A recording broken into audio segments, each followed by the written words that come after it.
Alors l'historique, on peut remonter loin, on peut remonter en l'an 2000. Bon, loin, est-ce que c'est vraiment loin l'an 2000?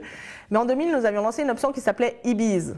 eBiz pour e-business, mais il faut reconnaître qu'on était quand même un petit peu avant-gardiste. Ça veut dire quand on essaie d'expliquer que demain c'est en 2011, j'imagine, 2012, 2014, tout le monde allait commander ses tomates sur Internet. On nous regardait quand même avec des gros yeux parce que c'était une époque où il y avait encore énormément de freins à l'achat sur Internet, des freins de sécurité par rapport au système de paiement, des freins liés au manque d'offres quand même. Il y avait le shop qui était déjà présent mais qui connaissait quelques difficultés parce que, à part les early adopters, il n'y avait pas grand monde encore qui se tentait à ce business.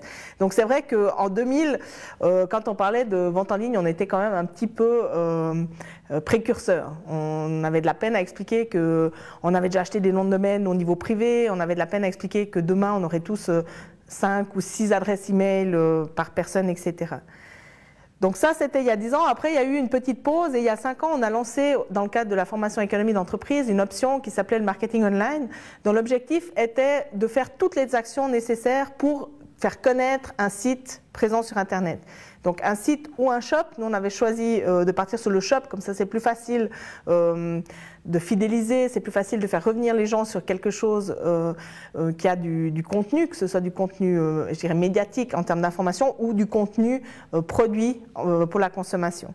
Donc cette option qui a 5 ans d'existence nous a beaucoup plu, on s'est beaucoup éclaté à y participer, mais par contre on s'est rendu compte après 5 ans que les shops qui avaient été développés ou les sites qui avaient été mis en avant à travers cette option, gentiment, soit avaient cessé d'exister, soit avaient cessé d'être vus sur Internet parce qu'on avait arrêté les actions marketing.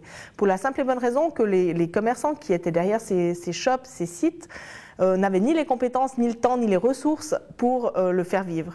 Donc, voilà, on s'est dit qu'il fallait changer. Et pour changer, on a attendu cette année où on a une nouvelle option.